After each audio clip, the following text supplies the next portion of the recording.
بسم الله الرحمن الرحيم. الحمد لله وكفى وسلام على عباده الذين اصطفى. أما بعد فأعوذ بالله من الشيطان الرجيم. بسم الله الرحمن الرحيم. قد جاءكم من الله نور وكتاب مبين.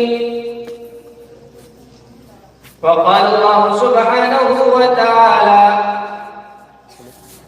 إن هذا القرآن يهدي للتي هي أقوم ويبشر المؤمنين الذين يعملون الصالحات أن لهم أجرا كبيرا.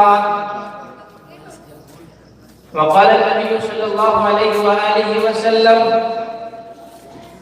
لا يؤمن أحدكم حتى أكون أحب إليه من والده وولده والناس أجمعين.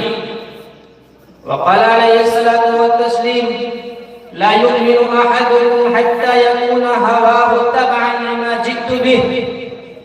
وقال النبي صلى الله عليه وآله وسلم: لا يرد القضاء إلا الدعاء ولا يزيد في العمر إلا البر. وقال: إن الرجل ليحرم الرزق بخطيئة يعملها.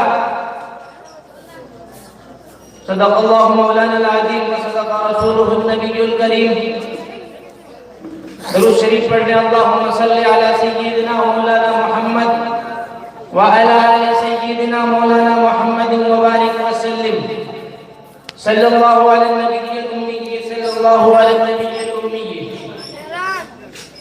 اسٹیج پر تشریف فرما بہت ہی احترام اور اکرام کا مستحق ہم سب کے مخدوم بزرگ حضرت مولانا مفتی ولی اللہ صاحب اور استاد گرامی مفتی رحمت اللہ صاحب اور دیگر علماء کرام، سامنے بیٹھے ہوئے بہت ہی محبت کے مستحق میرے دینی ایمانی بھائیوں، پردے میں بیٹھی ہوئی میری مائیں اور بہنیں، وقت بہت زیادہ ہو گیا اور میرے ساتھ مسائل بھی کئی ہیں.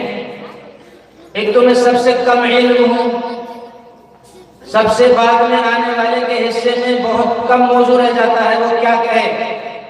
اس سے پہلے جو خطاب جو بیان آپ کے سامنے ہوئے تمام موضوعات پر بات مکمل ہو چکی. اب میں تلاش کر رہا ہوں کہ میں کیا بولوں. میں آپ لوگوں سے عرض کرتا ہوں کہ دعا کریں اللہ تعالیٰ مجھے کچھ ایسی باتیں کہنے کی توفیق دے دے جو آپ کے لیے بھی نفع کا سبب، میرے لیے بھی فائدے کا سبب ہو، اور جس پر اللہ تبارک و تعالیٰ کی مکمل رضا ہمیں اور آپ کو نصیب ہو جائے.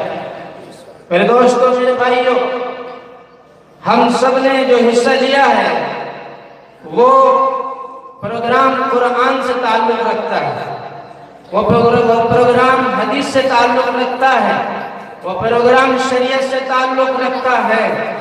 میں کہنا چاہوں گا آپ تمام حضرات سے بھی اور اپنے آپ سے بھی آخر ہمیں سوچنے کی ضرورت ہے کہ میرا میرے اللہ سے کیا تعلق ہے.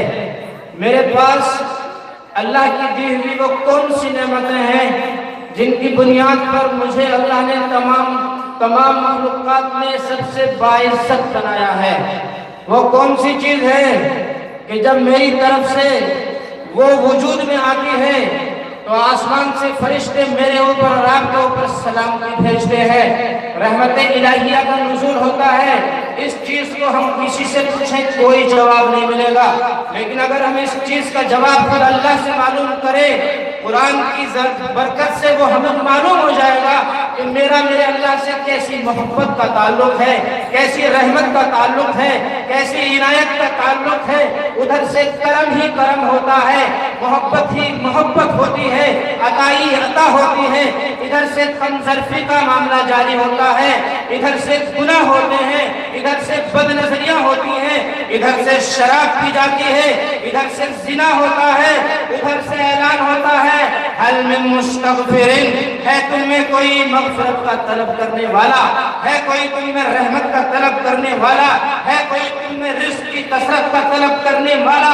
مجھے اپنی کبریائی کی قسم, مجھے اپنے جلال کی قسم, مجھے اپنی خدائی کی قسم, آج عذاب دینے والے فرشتوں کو اللہ نے روک رکھا ہے کہ زنا کرنے والوں کو سزا تم نہیں دے سکتے, شراب پینے والوں کو سزا تم نہیں دے سکتے, بدکاری کرنے والوں کو سزا تم نہیں دے سکتے, ماں باپ کی نافرمانی کرنے والوں کو سزا تم نہیں دے سکتے, کیونکہ سب سے زیادہ جو بندے سے تعلق ہے وہ رب العالمین کا ہے. رب العالمین اگر اجازت دیں گے تو زانی کو سزا ملے گی, جھوٹے کو سزا ملے گی, فریبی کو سزا ملے گی. میں آپ سب سے کہنا چاہوں گا, اپنے بھائیوں سے بھی, اپنی بہنوں سے بھی, کہ اللہ سے دل لگا لو, اللہ سے محبت کر لو, اللہ کو منا لو. رب کعبہ کی قسم, اللہ نے ہماری کامیابی کا اعلان فرمایا, وَمَن يُطِعِ اللَّهَ وَرَسُولَهُ فَقَدْ فَازَ فَوْزًا عَظِيمًا. تجارت میں کامیابی کے طالب بھی سنے اور زراعت میں کامیابی کے متوالے بھی سنے, اچھی شادیوں کے طلبگار بھی سنے, دنیا میں عزت کے ٹھیکیدار بھی سنے. جنہیں عزت مانگنی ہو وہ اللہ سے مانگنا, جنہیں دولت مانگنی ہو وہ اللہ سے مانگنا, جنہیں شہرت مانگنی ہو وہ اللہ سے مانگنا, جنہیں طاقت مانگنی ہو وہ اللہ سے مانگنا. آخر وہ کون سا طریقہ ہے جس سے اللہ کی رحمت وجود میں آتی ہے؟ وہ کون سا راستہ ہے جس سے اللہ کی محبت متوجہ ہوتی ہے؟ اسے بھی میں اور آپ قرآن سے پوچھ سکتے ہیں. ان الذين قالوا ربنا الله ثم استقاموا تتنزل عليهم الملائكة ألا تخافوا ولا تحزنوا وأبشروا بالجنة التي كنتم توعدون. محمد عربی صلی اللہ علیہ وآلہ وسلم پر جو قرآن نازل ہوا وہ قرآن ابدی قرآن ہے, اللہ کا کلام ہے, اور ہمارے لیے بیان ہے, ہمارے لیے پیغام ہے, ہمارے لیے موعظت ہے, ہمارے لیے نصیحت ہے, ہمارے لیے سبق ہے. وہ قرآن بتاتا ہے کہ جب ایمان والا کلمہ لا الہ الا اللہ اپنی زبان سے کہتا ہے, وہ آسمان کے سورج کو بھی بتاتا ہے, وہ چاند کو بھی بتاتا ہے, وہ زمینوں والوں کو بھی بتاتا ہے, وہ مابین السماوات والارض کی مخلوق کو بھی بتاتا ہے. اس سورج کو نکالنے والا کوئی اللہ ہے, اس چاند کو طلوع کرنے والا کوئی اللہ ہے. فلما رأى الشمس بازغة قال هذا ربی. جب ابراہیم نے سورج کو طلوع ہوتے ہوئے دیکھا تو مثال کے طور پر کہا یہ میرا رب ہو سکتا ہے, لیکن جب وہ غروب ہو گیا فرمایا جو غروب ہو جائے وہ میرا رب نہیں ہو سکتا. اللہ کی صفت قرآن کہتا ہے اللہ کو کبھی موت نہیں آ سکتی, اللہ کو کبھی اونگ نہیں آ سکتی, اللہ کی سلطنت کو کبھی زوال نہیں آ سکتا. تم کہاں کہاں عزتوں کو تلاش کرنے لگے, تم کہاں کہاں طاقتوں کو تلاش کرنے لگے, تم کہاں کہاں مودتوں کو تلاش کرنے لگے, تم کہاں کہاں تجارتوں کو تلاش کرنے لگے. ہم بھی تم کو بتاتے ہیں ایک کلمہ ہے جو تمہیں سب سے طاقتور بنائے گا, ایک کلمہ ہے جو تم کو سب سے باعزت بنائے گا, ایک کلمہ ہے جو تمہاری عمر میں برکت کا سبب ہوگا, تمہاری صحت میں برکت کا سبب ہوگا. تم سب کہنا لا الہ الا اللہ, نہیں ہے کوئی اللہ سوائے اللہ کے, نہیں ہے کوئی آسمان سے پانی برسانے والا سوائے اللہ کے, نہیں ہے کوئی طاقت دینے والا سوائے اللہ کے, نہیں ہے کوئی عزت دینے والا سوائے اللہ کے, نہیں ہے کوئی مخالف حکومت سے نجات دینے والا سوائے اللہ کے. حضرت ابراہیم علیہ السلام کا واقعہ اللہ فرماتے ہیں ذرا اس کو پڑھو, ان کے اندر ایمان کی طاقت تھی. آج بھی ہو جو ابراہیم سے ایمان پیدا آگ کر سکتی ہے, انداز گلستہ پیدا. وقت تفصیل میں جانے کا نہیں, ہر موضوع پر بولنے کے لیے موقع اور وقت چاہیے, معمولی اشارے کر کے آگے بڑھتا ہوں. حضرت ابراہیم کے سامنے نمرود کا لشکر ہے اور حضرت ابراہیم کو آگ کے حوالے کیا گیا. اللہ اپنی بندیوں کو بتاتا ہے, اللہ اپنے بندوں کو بتاتا ہے کہ تمہارا نام ہم نے قرآن میں مسلمین رکھا, ملت ابیکم ابراہیم هو سماکم المسلمین. تمہیں اپنے باپ کی تہذیب کو یاد رکھنا ہے, تمہیں اپنے باپ کی سنت کو یاد رکھنا ہے, تمہیں اپنے باپ کی طاقت کو یاد رکھنا ہے. تمہیں اور ہمیں حضرت ابراہیم کے واسطے اور اس کے بعد حضرت اسماعیل کے واسطے اور اس کے بعد امام الانبیاء کے واسطے سے ایک کلمہ ملا ہے. جس کلمے کو حضرت ابراہیم نے پڑھا پڑھا آسمان کے فرشتے متوجہ ہو گئے، زمین کے فرشتے متوجہ ہو گئے اور آگ کو روشن کیا گیا۔ آگ کو روشن کر کے ابراہیم کو ڈالنے کا اعلان کیا گیا۔ آج بھی اگر میرے اور آپ کے سامنے کہیں نفرت کی آگ جلی ہے، دشمنی کی آگ جلی ہے، مخالفت کی آگ جلی ہے، وہی رب آج بھی ہے جو کل تھا وہی قیامت تک رہے گا۔ مجھے چاہیے کہ اپنے گھر کی آگ کو کلمے سے بجھاؤں، مجھے چاہیے اپنے محلے کی آگ کو کلمے سے بجھاؤں، مجھے چاہیے اپنے ملک کی آگ کو کلمے سے بجھاؤں۔ جو لوگ اسلام مذہب کو نہیں سمجھتے ہیں میں ان سے گزارش کروں گا کہ ہندی میں پڑھو یا اردو میں پڑھو یا انگلش میں پڑھو یا فارسی میں پڑھو یا عربی میں پڑھو یا کسی زبان میں پڑھو، تم ذرا اسلام کو پڑھو۔ یہ کسی ایک خاندان کا مذہب نہیں، یہ کسی ایک علاقے کا مذہب نہیں، یہ کسی ایک قوم کا مذہب نہیں، یہ ہر شخص کا مذہب ہے۔ وَمَا أَرْسَلْنَاكَ إِلَّا كَافَّةً لِلنَّاسِ بَشِيرًا وَنَذِيرًا، محمد عربی کو رحمت للعالمین بنا کر، نبی آخر الزماں بنا کر ہم نے ہندوؤں کے لیے بھی بھیجا، ہم نے مسلمانوں کے لیے بھی بھیجا، ہم نے سکھوں کے لیے بھی بھیجا، ہم نے عیسائیوں کے لیے بھی بھیجا۔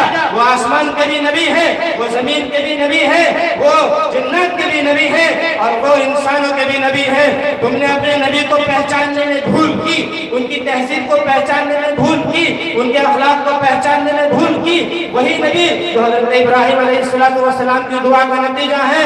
حضرت ابراہیم نے اپنی سنت میں بتلا دیا کہ جب کلمہ لا الہ الا اللہ کی انہوں نے دعوت دی اور نمرود نے ان کی آگ روشن کروائی ان کو جلانے کے لیے، تو انہوں نے آگ میں جلنے سے پہلے ایک بات کہی، حسبنا اللہ ونعم الوکیل، حسبنا اللہ ونعم الوکیل۔ میرے دوستو، میرے بھائیوں، میری بہنوں، اللہ نے ہمیں ایمان کی طاقت دی ہے، ایمان کا کلمہ دیا ہے، ہم اس کلمے کے تقاضوں پر عمل کریں گے۔ میں آپ سے گزارش کرتا ہوں، خاص کر کے اپنے بھائیوں سے، اپنی بہنوں سے، نوجوانوں سے، کہ اپنی آنکھوں کی حفاظت کرنا ہے، اپنی آنکھوں کی حفاظت کرنا ہے۔ اس قرآن نے ہمیں یہ پیغام دیا، قل للمؤمنین یغضوا من ابصارهم ویحفظوا فروجهم۔ جتنے لوگ بھی ایمان کا کلمہ پڑھنے والے ہیں وہ کسی غیر مسلم کی لڑکیوں کو بھی ناجائز نہ دیکھیں، کسی عیسائی کو بھی ناجائز نہ دیکھیں، کسی یہودی کو بھی ناجائز نہ دیکھیں، وہ کسی نامحرم کو ناجائز نہ دیکھیں۔ جب ان کے سامنے کوئی نامحرم آئے، یغضوا من ابصارهم، اپنی آنکھوں کو جھکا لیں، اپنی شرمگاہوں کی حفاظت کریں۔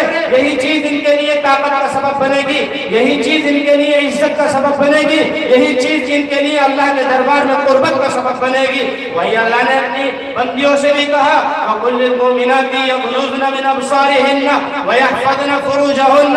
اے ایمان والی بندیوں، تمہیں رابعہ بصریہ بننا ہے، تمہیں فاطمہ الزہرا بننا ہے، تمہیں عائشہ صدیقہ بننا ہے، تمہیں خدیجہ الکبریٰ بننا ہے، تمہیں اپنی آنکھوں کو جھکا لینا ہے۔ ہمارے پاس وقت ہی وقت ہے، لیکن ہم اس وقت کا استعمال اگر چاہیں تو قرآن کے مطالعے میں کر سکتے ہیں، اللہ کے کلام کی تلاوت میں کر سکتے ہیں، حدیث کے پڑھنے میں کر سکتے ہیں، میرے نبی کی قربانیوں کے واقعات پڑھنے میں کر سکتے ہیں۔ جب کوئی بندی رات کو موبائل کا ناجائز استعمال کرتی ہے اور کوئی بندہ رات کو ناجائز کا موبائل کا استعمال کرتا ہے، عذاب دینے والے فرشتے اللہ کے دربار میں کہتے ہیں اگر تیری اجازت ہو تو اس بندی کی آنکھیں پھوڑ دو۔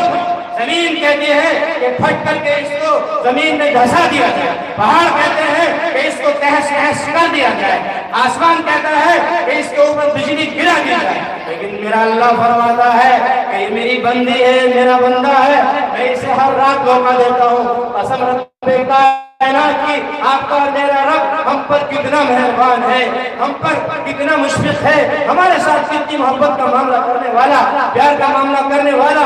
ایک گناہ کے نتیجے میں وہ زمین میں جا سکتا ہے، آنکھوں کو پھوڑ سکتا ہے، ہمارے جسم کے اعضاء کو شل کر سکتا ہے، لیکن ہر رات آسمان کے اوپر زمین کی چھت پر آتا ہے، پہلے آسمان پر آتا ہے اور کہتا ہے کوئی دعاؤں کا مانگنے والا ہے، کوئی شادی کا اچھے من سے دل کی شادی کرانے والا، دکان میں برکت دینے والا۔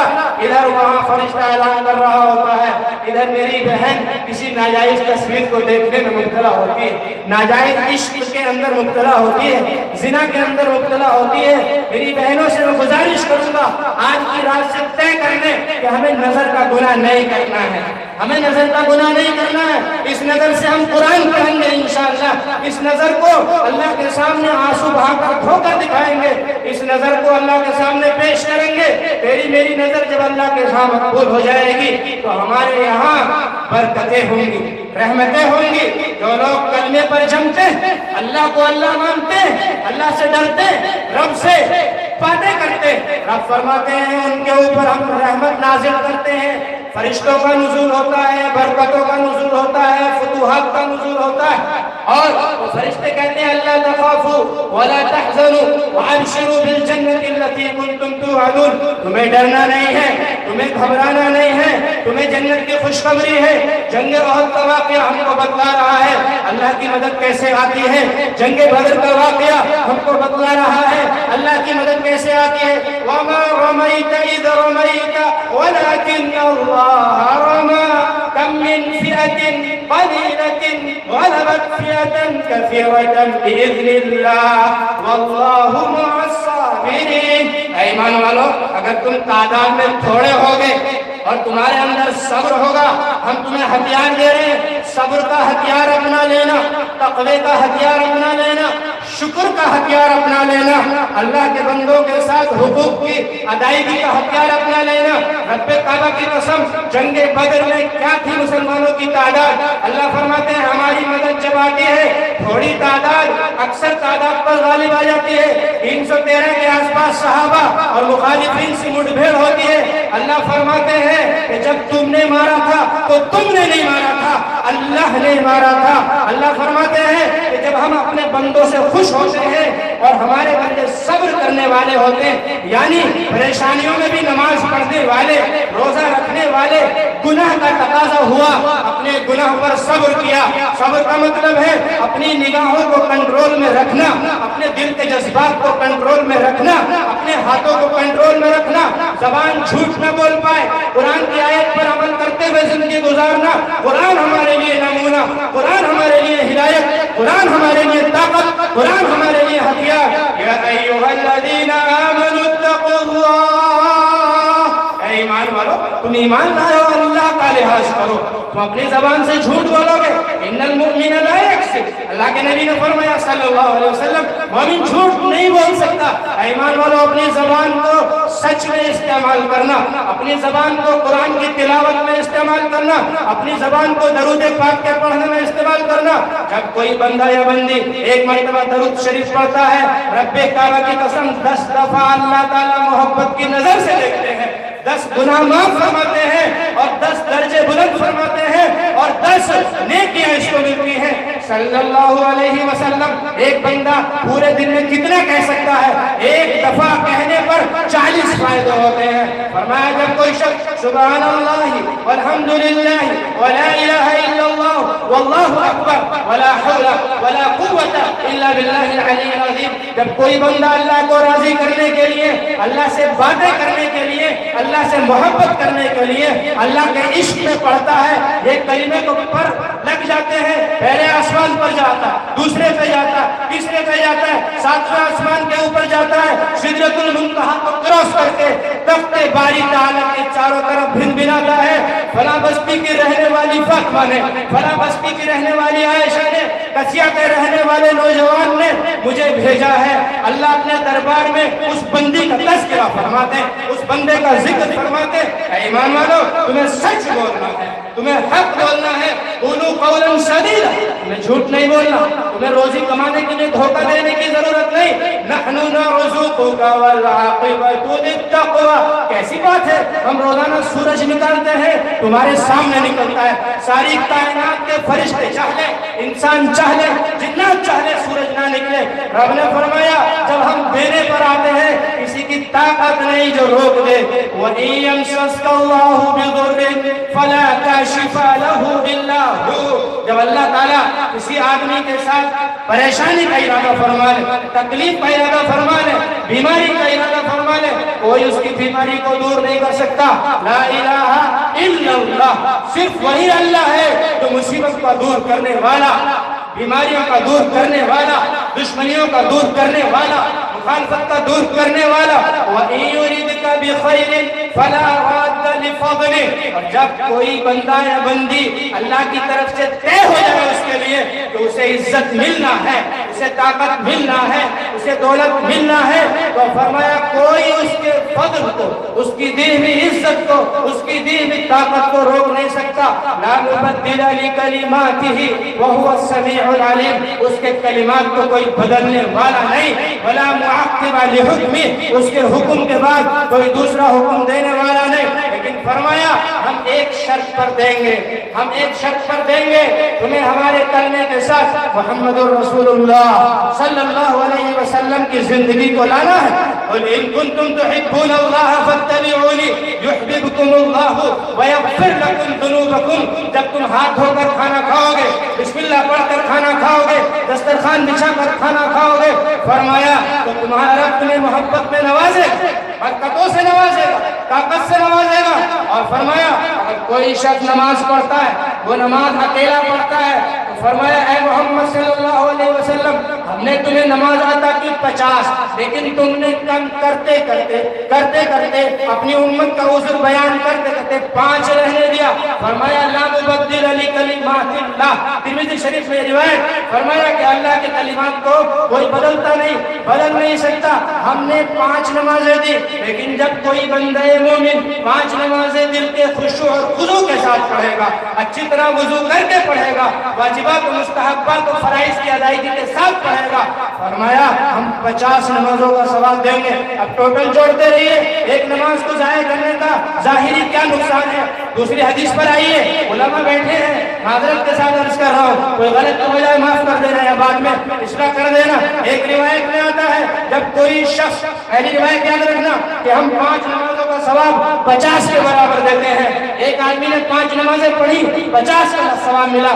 اس کے بعد یہی نمازیں اگر جماعت کے ساتھ پڑھتا ہے، یہی نمازیں اگر جماعت کے ساتھ پڑھتا ہے، ایک حدیث میں 25 گناہ کا لفظ ہے اور ایک حدیث میں 27 گناہ کا نماز میں ہے۔ پہلی نماز کو 50 کو 27 میں ضرب دیجئے، کتنا ہو گیا؟ اس کے بعد فرمایا ایک حدیث میں اگر کوئی شخص کوئی نماز بغیر مسواک کے پڑھتا ہے تو اسے اکیلی نماز کا ثواب ملتا ہے، سادی نماز کا ثواب ملتا ہے، لیکن اگر کوئی شخص مسواک کر کے نماز پڑھتا ہے تو اس نماز کا ثواب 70 گنا بڑھا ہے۔ یعنی تو ہمیں چاہیے کہ ہم اللہ کو راضی کریں، اس زبان سے اللہ کے کلمات پڑھیں، یعنی نماز پڑھیں 5 وقت کی جماعت کے ساتھ، تو ہمیں 50 نمازوں کا ثواب تو اللہ کی طرف سے ملے گا، جماعت کے ساتھ پڑھنے پر 27 گنا ملے گا، اور مسواک کے ساتھ پڑھنے پر 70 گنا اور بڑھ جائے گا۔ اس قدر کیلکولیٹ کریے کہ ایک آدمی ایک دن میں جب ایک وقت کی ایک دن کی نماز چھوڑتا ہے کس قدر محروم ہو جاتا ہے۔ ہم مادیت پرست ہو چکے ہیں، ہماری سمجھ میں دولت دنیا آتی، شہرت دنیا آتی، اگر ان آنکھوں کو پوری زندگی میں ایک دفعہ اللہ کا دیدار ہو جائے، ایک نماز کے بدلے اللہ فرما دے ہاں تو میرا بندہ، ہاں تو میری بندی، فرمایا کہ تیسرا کلمہ پڑھنے والا اس کا ذکر ملائے عالم، اللہ کے پاس اس کا ذکر ہوتا ہے۔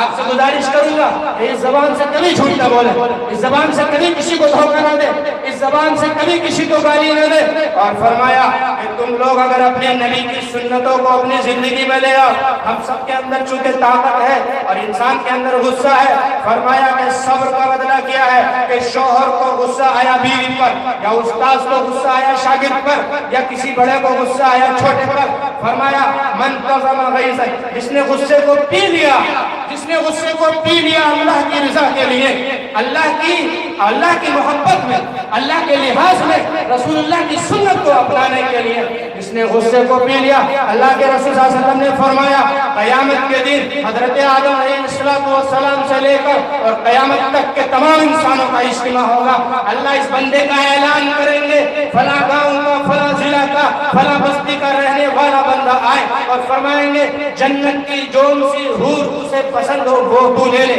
اللہ کے نبی صلی اللہ علیہ وسلم نے فرمایا کہ تم میں پہلوان کون ہے؟ پہلوان کون ہے؟ ما تعدون السرعۃ فیکم، ارے تم پہلوان کس کو کہتے ہو؟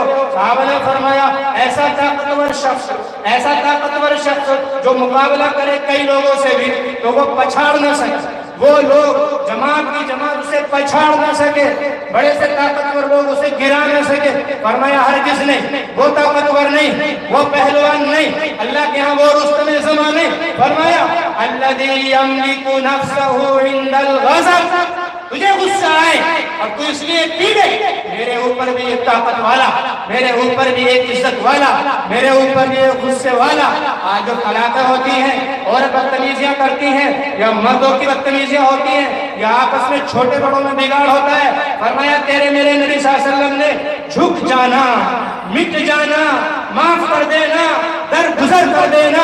قسم رب کعبہ کی، جس نے اپنے چھوٹے کو معاف کیا، یا اپنے بڑے کو معاف کیا، یا اپنے بزرگ کو معاف کیا، یا اپنے مخالف کو معاف کیا، غصے کو پی لیا. من تواضع للہ رفعہ اللہ، جو اللہ کے لیے عاجزی اختیار کرے گا اللہ اس کو بلند کر کے رہیں گے. فرمایا کہ اپنے عاجزی کو اپنانے میں کبھی جھجک محسوس مت کرنا، شرم محسوس مت کرنا. محمد عربی کی سنت کو اپنا لینا، درگزر کر دینا، درگزر کر دینا، معافی مانگ لینا، آپس میں صلح کر لینا. اگر تمہاری عزت کم ہو جائے محمد عربی سے لے لینا، محمد عربی سے لے لینا. دوستو وقت مجھے نہیں اجازت دے رہا، میں آپ سے یہ کہوں گا جن کی شادیاں ہو گئی ہیں وہ اپنے شوہروں کا احترام کریں. اللہ کے رسول صلی اللہ علیہ وسلم نے صاف فرمایا بہترین عورت، فرمایا بہترین عورت وہ ہے جو اپنے شوہر کو جب دیکھے، شوہر جب اس کو دیکھے تو اپنے شوہر کو خوش کر دے. شوہر گھر میں آئے تو خوش کر دے، اور اس کے بعد شوہر جو حکم دے جائز چیز کا اس کو پورا کر دے. فرمایا اس عورت کی نماز آسمان سے اوپر نہیں جاتی جو عورت اپنے شوہر کی نافرمانی کرتی ہو، یا بد کلامی کرتی ہو، یا بد زبانی کرتی ہو، یا بات نہ مانتی ہو. اسی طرح فرمایا اللہ کے رسول یہ بتائیے کہ سب سے اچھا انسان کون ہے؟ اللہ کے رسول صلی اللہ علیہ وسلم نے فرمایا جو تم میں سب سے اچھا اخلاق والا ہو. فرمایا یا رسول اللہ سب سے اچھے اخلاق کس کے ہیں یہ بتا دیجئے. فرمایا جو اپنی بیوی کے ساتھ اچھا برتاؤ کرے، جو اپنی بیوی کے ساتھ محبت کا معاملہ کرے. مردوں کو بھی نصیحت فرمائی، عورتوں کو بھی نصیحت فرمائی، اور فرمایا کہ دیکھو میں تمہیں نصیحت کرتا ہوں 5 وقت کی نماز کبھی مت چھوڑنا. میں نصیحت کرتا ہوں 5 وقت کی نماز کبھی مت چھوڑنا. جس نے نماز کو ضائع کیا جان بوجھ کر اللہ کی حفاظت سے باہر چلا گیا، اب اس کے لیے مدد نہیں آ سکتی، اس کے لیے طاقت نہیں آ سکتی، اس کے لیے برکت نہیں آ سکتی. فرمایا کبھی زنا مت کرنا. میں اپنی بہنوں سے، بھائیوں سے، بڑوں سے، بوڑھوں سے، سب سے اپنے آپ سے کبھی زنا مت کرنا. فرمایا جو زنا کرتا ہے اس کا ایمان اس کے اندر سے نکل جاتا ہے. فرمایا کبھی چوری مت کرنا، کبھی چوری مت کرنا. فرمایا کبھی بھی جو ہے شراب مت پینا، شراب مت پینا. جو آدمی شراب پیتا ہے اسلام میں اس کی سزا ہے کہ اس کو 80 کوڑے مارے جائے. اور فرمایا کبھی کسی کو تہمت مت لگانا، کبھی کسی کے اوپر الزام تراشی مت کرنا، اور اللہ کی نافرمانی مت کرنا کسی بھی نیکی کے بارے میں. اللہ کی نافرمانی مت کرنا. جو اللہ کی نافرمانی کرتا ہے کرے گا اس پر اللہ کی لعنت، اللہ کی پکڑ، اللہ کا غصہ اتر کر رہے گا. اور جو اللہ کی فرما برداری کرے، رسول اللہ کی فرما برداری کرے، قرآن کی تلاوت کرے، اللہ کو راضی کرے، اللہ سے دل لگائے، قرآن گواہی دیتا ہے کہ یہ ایمان والا ہے. والذین آمنوا اشد حبا للہ. اگر دل لگانا ہے خدا کے واسطے ناجائز عشق مت کرنا، یہ ظلم ہے. اور اس ظلم کی نحوست سے محلوں کے نہیں، علاقوں کی نہیں، ملکوں کی نہیں، پورے عالم کی روزی بند کر دی جائے. زانی قلاش، زانی کا علاقہ محتاج. ہمیں جھوٹ سے بچنا ہے انشاءاللہ، شراب سے بچنا ہے. ہمیں اپنی زبان کو درود شریف سے استعمال کریں. جب کسی پر نظر پڑے فوراً نظر نیچی کر لیں، کسی کو دھوکہ نہ دیں. اللہ تبارک و تعالی ہمیں قرآن کی تلاوت کرنے کی توفیق عطا فرمائے، اپنے بچوں کو قرآن سکھانے کی توفیق عطا فرمائے، نمازی اور صوم و صلاۃ کا پابند بنانے والی تربیت کرنے کی توفیق عطا فرمائے. وآخر دعوانا الحمدللہ رب العالمین. جناب مولانا ابوبکر